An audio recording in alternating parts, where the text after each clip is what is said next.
You send a message. You wait. Hours pass, maybe days. You know they saw it. You know something's going on in their life. But there's only silence. And if you've ever been on the other side of that silence, if you've ever felt yourself slowly pulling away from everyone who cares about you the moment things got hard, you already know how confusing it feels to be both the person waiting and the person who can't seem to reach back. This isn't about ghosting someone you just met.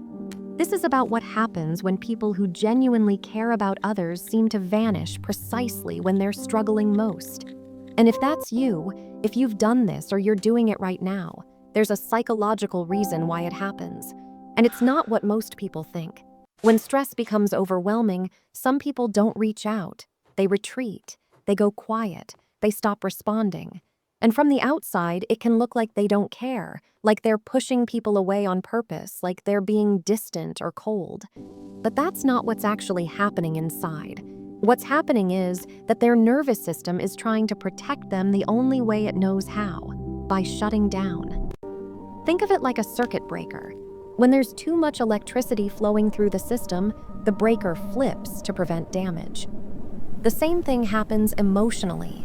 When someone is dealing with too much, too many feelings, too many demands, too much uncertainty, the brain can hit a point where it simply cannot process one more thing. And in that moment, even a kind text from someone who loves them can feel like too much. Not because they don't want connection, but because connection requires energy they don't have. There's something else happening too. For a lot of people who disappear when they're stressed, there's a deep, often unconscious belief that their pain is theirs to carry alone.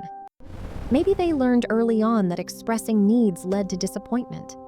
Maybe they grew up in an environment where emotions were inconvenient or dismissed.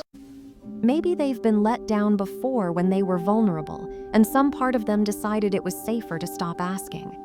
So when life gets hard, they don't think to reach out. They think to close in. And here's what that feels like from the inside. It's not calm. It's not a choice made from clarity. It's more like being underwater. Everything is muffled. Responses feel impossible to form. The idea of explaining what's wrong feels exhausting, maybe even pointless, because how do you put into words a feeling that doesn't have clear edges? So you don't. You just stop. You tell yourself you'll reply later. You tell yourself you're fine. You tell yourself no one really needs to know. And the silence stretches. There's often a fear underneath it all, too. The fear of being too much, of burdening someone, of showing up in a way that feels broken or needy or heavy. So instead of risking that, they disappear. They convince themselves it's kinder to stay quiet than to bring someone else into the mess. And in their mind, they're protecting the people they care about. But to those people, it just feels like abandonment.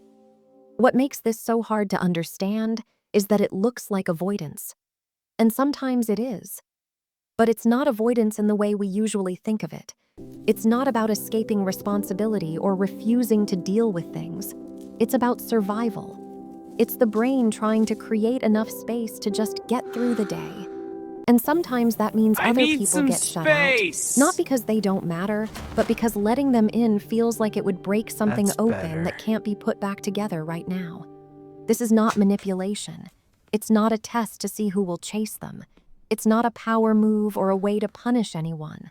It's a nervous system response. It's what happens when someone has learned, somewhere along the way, that the safest place to be when things fall apart is alone.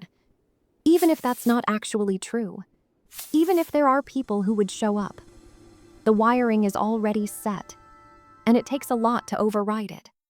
If you recognize yourself in this, if you've gone quiet more times than you can count, if you've watched your phone light up with messages you couldn't bring yourself to answer, you're not cruel. You're not broken. You're someone whose system learned to protect itself by pulling inward, and that made sense once. Maybe it still makes sense now, but it's worth understanding that what feels like safety in the moment can also become isolation. Not because you chose it, but because your mind is trying so hard to keep you intact that it forgets you're allowed to let people help hold the weight. Withdrawal isn't a weakness. It's not a failure.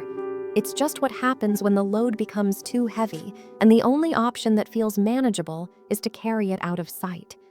Your mind is doing what it thinks it needs to do, and sometimes that's all it can do.